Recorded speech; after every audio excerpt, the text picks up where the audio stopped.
Hello. OP classes के digital platform पर आप सभी का एक बार पुनः स्वागत है। आज हम लोगों को पढ़ने हैं 20 जुलाई 2020 के मोस्ट एक्सपेक्टेड करंट अफेयर्स। तो चलिए शुरू करते हैं और देखते हैं हमारा आज का पहला प्रश्न क्या है। आज का हमारा पहला प्रश्न है, निम्न में से किस आईआईटी संस्थान ने फुल लेवल पोर्टेबल हॉस्पिटल बनाया है, यानी जिसको फोल्ड किया जा सके। तो हाल ही में आईआईटी मद्रास ने, किसने, आईआईटी मद्रास ने इनक्यूबेटेड स्टार्टअप के साथ मिलकर, एक स्टार्टअप है इनक्यूबेटिव, उसके साथ मिलकर एक नया फुल लेवल पोर्टेबल हॉस्पिटल बनाया है। यह हॉस्पिटल कुल 4 हिस्सों में बटा है, जिसमें एक डॉक्टर रूम, एक आइसोलेशन वार्ड, एक आईसीयू वार्ड तथा एक मेडिकल वार्ड उपलब्ध रहेगा। इसको 2 व्यक्ति 4 घंटे में कहीं पर भी तैयार कर सकते हैं तथा इसको फुल करके कहीं भी ले जाया जा सकता है। चलिए देखते हैं हमारा आज का दूसरा प्रश्न क्या है। दूसरा प्रश्न है, उपभोक्ताओं को भ्रामक विज्ञापनों से बचाने के लिए सरकार ने कब उपभोक्ता संरक्षण कानून 2019 लागू करने की घोषणा की है। तो उपभोक्ता संरक्षण कानून 2019 20 जुलाई 2020 को लागू किया जाएगा। अगर बात की जाए उपभोक्ता संरक्षण कानून 2019 की, तो यह कानून उपभोक्ता संरक्षण कानून 1986 की जगह लेगा। कब की? 1986 की। अभी तक क्या होता था, 20 लाख रुपए तक के मामलों की सुनवाई जो थी वो जिला उपभोक्ता मंच करता था। कौन सा? जिला उपभोक्ता मंच। लेकिन अब जिला उपभोक्ता मंच 20 लाख की जगह 1 करोड़ तक की सुनवाई कर सकता है। पहले क्या होता था, अगर 1 करोड़ से ऊपर की खरीदारी का मामला है तो वो राज्य उपभोक्ता मंच के द्वारा उसकी सुनवाई की जाती थी। ठीक है, चलिए देखते हैं हमारा आज का तीसरा प्रश्न। तीसरा प्रश्न है, इनमें से किस कंपनी ने इनबॉक्स 1 और इनबॉक्स 1S के सभी डिजिटल एडिशन का प्रोडक्शन बंद करने की घोषणा की है। क्या? बंद करने की, इसको सही कर लेना, बंद करने की। तो हाल ही में माइक्रोसॉफ्ट ने, किसने? माइक्रोसॉफ्ट ने इनबॉक्स 1 तथा इनबॉक्स 1S के सभी प्रोडक्ट बंद करने की घोषणा की है। यह फैसला कोरोना की वजह से आई मंदी की वजह से लिया जा रहा है। हालांकि इस बारे में जो सही न्यूज है वो 23 जुलाई 2020 को जारी की जाएगी। चलिए देखते हैं हमारा आज का चौथा प्रश्न क्या है। आज का चौथा प्रश्न है, भारत की पहली कोरोना वैक्सीन का ह्यूमन ट्रायल हाल ही में किस शहर के एम्स में किया गया है। तो भारत की जो पहली कोरोना वैक्सीन है उसका पहला ट्रायल पटना एम्स में किया जा रहा है। ये जो ट्रायल हैं वो 3 फेज में होंगे। कितने फेज में होंगे? 3 फेज में, और प्रत्येक फेज में 18 व्यक्तियों का आपका परीक्षण किया जाएगा, यानी टोटल 54 व्यक्तियों पर इसका ट्रायल किया जाना है। और हर फेज का रिजल्ट 3 महीने में आएगा, यानी 54 व्यक्तियों का जो रिजल्ट है उनका रिजल्ट कुल 90 दिनों में आएगा। अगर बात की जाए वर्तमान की, तो वर्तमान में पटना एम्स ने 8 व्यक्तियों पर ह्यूमन ट्रायल शुरू किया है। कितने? 8 व्यक्तियों पर। इसके बाद पटना एम्स के बाद जो है कुल 12 संस्थान ऐसे हैं जिनको कोरोना वैक्सीन यानी कोवैक्सीन का ह्यूमन ट्रायल करने की अनुमति मिली है। चलिए देखते हैं हमारा अगला आज का प्रश्न क्या है।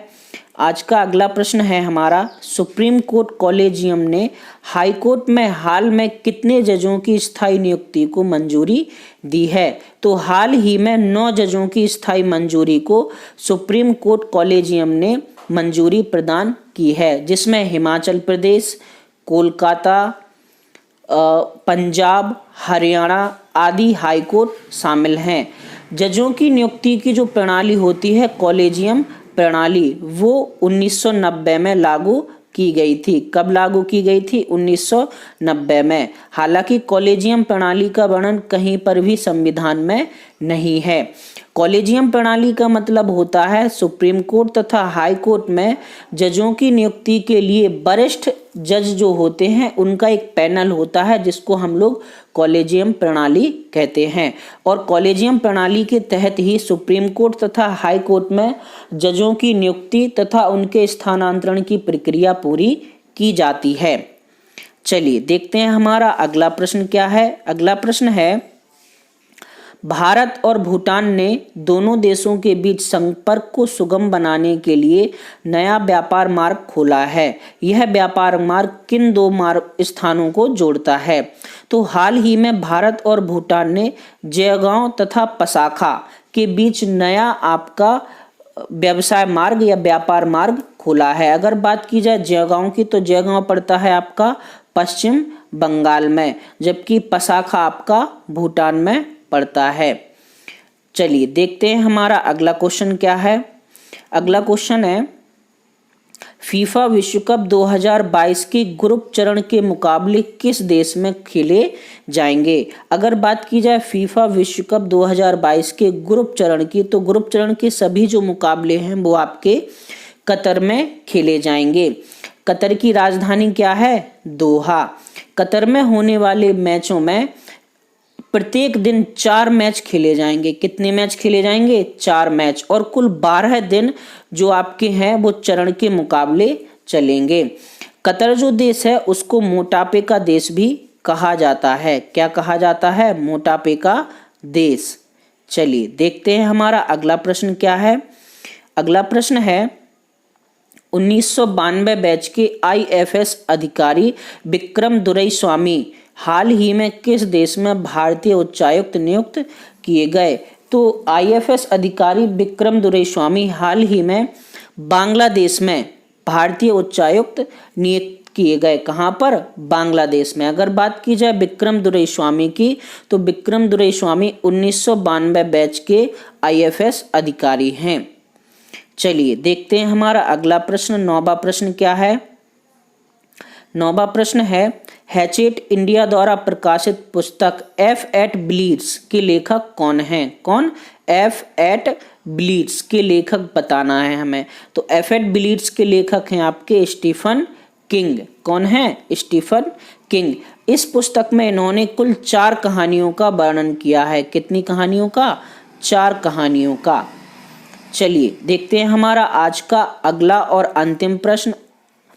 तो हमारा अंतिम प्रश्न है, अफगानिस्तान में भारत का नया राजदूत किसे नियुक्त किया गया है? तो हाल ही में अफगानिस्तान में भारत के नए राजदूत रुदेंद्र टंडन बनाए गए। कौन बनाए गए? रुदेंद्र टंडन। 19 जुलाई 2020 का क्वेश्चन ऑफ द डे था आपका, नंदा देवी की चोटी निम्न में से किस हिमालय में स्थित है? तो आपको बताना था कि नंदा देवी की जो चोटी है वो किस हिमालय में स्थित है। पंजाब हिमालय, नेपाल हिमालय, कुमाऊं हिमालय या फिर इनमें से कोई नहीं। तो नंदा देवी की चोटी आपकी कुमाऊं हिमालय में स्थित है। कहाँ पर? कुमाऊं हिमालय में। हालांकि प्रश्न का उत्तर बहुत से लोगों ने दिया है, लेकिन केवल 2 लोगों ने प्रश्न का सही उत्तर दिया है, जिनमें दीक्षा कुशवाहा तथा अजय कुमार मौर्य शामिल हैं। दोनों को बहुत बहुत बधाई।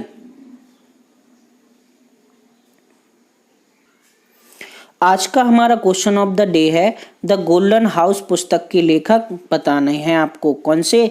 The golden house. तो गोल्डन हाउस पुस्तक के लेखक कौन है? अरुंधति राय, रामचंद्र गुहा, सलमान रुश्दी या एना बॉर्न। तो आपको अपना सही उत्तर कमेंट बॉक्स में कमेंट करके बताना है। तो ये था आपका 20 जुलाई 2020 का करंट अफेयर्स का सेशन। आज के लिए इतना ही। धन्यवाद।